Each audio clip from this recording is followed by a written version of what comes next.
সৈকতদের match ফি বাড়ানো নিয়েও প্রশ্ন তুলেছেন বিসিবি পরিচালক এম নাজমুল। শুধু তাই নয়, অনূর্ধ্ব 19 বিশ্বকাপের খেলোয়াড়দের কেন দামি জুতা আর ব্যাট কিনে দেওয়া হয়েছে তা নিয়েও খুশি নন এই ডিরেক্টর। এর আগে ক্রিকেটারদের ডাবের দাম নিয়ে প্রশ্ন তুলেছিলেন, এখন এমন সব প্রশ্ন তোলায় তার উপর খেপেছেন বাকি পরিচালকরা।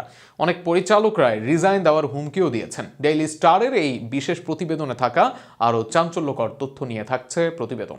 এক মাস আগেও তাকে তেমন কেউই চিনত না, তবে বর্তমানে বাংলাদেশ ক্রিকেট বোর্ডের সবচেয়ে পরিচিত ডিরেক্টরদের একজন নাজমুল। তবে তার মুখে লাগাম লাগাতে পারেননি কেউই।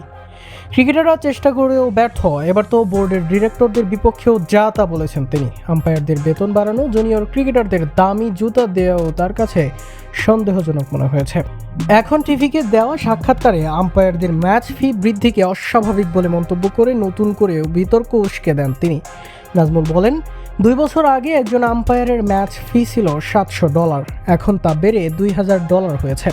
এই ধরনের বৃদ্ধি আমার কাছে অস্বাভাবিক মনে হয়। এছাড়া অনূর্ধ্ব 19 দলের ক্রিকেটারদের জন্য কেনা ক্রিকেট সামগ্রী নিয়েও প্রশ্ন তোলেন নাজমুল। তার দাবি, বোর্ডের মাধ্যমে অর্থ ছাড় হলেও সে অর্থ সরাসরি খেলোয়াড়রা পাচ্ছে কিনা বা কিভাবে ব্যয় হচ্ছে এ বিষয়ে তিনি নিশ্চিত নন।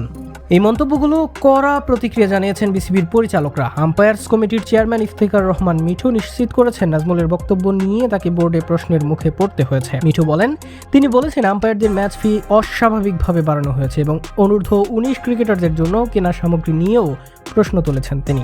আগে সবাই $50,000 বা $500 পেত, এবার আমরা 3 ক্যাটাগরি করেছি। এলিট প্যানেলের জন্য $2,500, আইসিসি আন্তর্জাতিক আম্পায়ারদের জন্য $1,000 এবং আইসিসি নন ইন্টারন্যাশনাল আম্পায়ারদের জন্য $700। তিনি এমনও বলেছেন, এই টাকা তিনি আদৌ পাচ্ছেন কিনা তা নিয়ে তিনি সন্দিহান।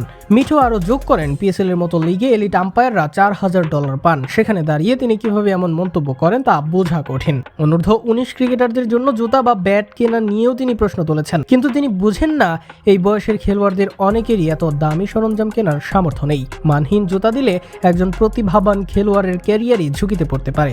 অন্তত 10 জন পরিচালক নাজমুলের বক্তব্য নিয়ে বিসিবি সভাপতি আমিনুল ইসলামের কাছে আনুষ্ঠানিক অভিযোগ করেছেন। বৈঠকে তীব্র বাকবিতণ্ডতা হয়েছে, কেউ পদত্যাগের হুমকিও দিয়েছেন। এমনকি নাজমুলকে আবার অর্থ কমিটির চেয়ারম্যান হিসেবে নিয়োগ দেওয়ার সিদ্ধান্ত নিয়েও প্রশ্ন তুলেছেন পরিচালকরা। ডেইলি স্টারকে এক পরিচালক বলেন, পরিস্থিতি খুবই খারাপ ছিল, চিৎকার চেঁচামেচি হয়েছে। খেলোয়াড়দের বয়কটের মতো ঘটনার পরেও তাকে আবার এই পদে আনা হলো। এই সিদ্ধান্ত এখন কোথা থেকে আসছে সেটাই প্রশ্ন। জানা গিয়েছে, বিসিবি সভাপতি আগেও একাধিকবার নাজমুলকে এই ধরনের মন্তব্য করা থেকে বিরত থাকতে বলেছেন। তবে বোর্ডের ভেতরে অনেকে মনে করছেন পর্দার আড়াল থেকে অন্য কেউ তাকে প্রভাবিত করছে। এই মুহূর্তে কোনো চূড়ান্ত সিদ্ধান্ত না হওয়ায় অসন্তুষ্ট পরিচালকরা অনিশ্চয়তায় রয়েছেন। একজন পরিচালক ডেইলি স্টারকে বলেন, গতকালের অবস্থায় এখনো বহাল আছে, পরিস্থিতি যে কোনো সময় আরো খারাপ হতে পারে।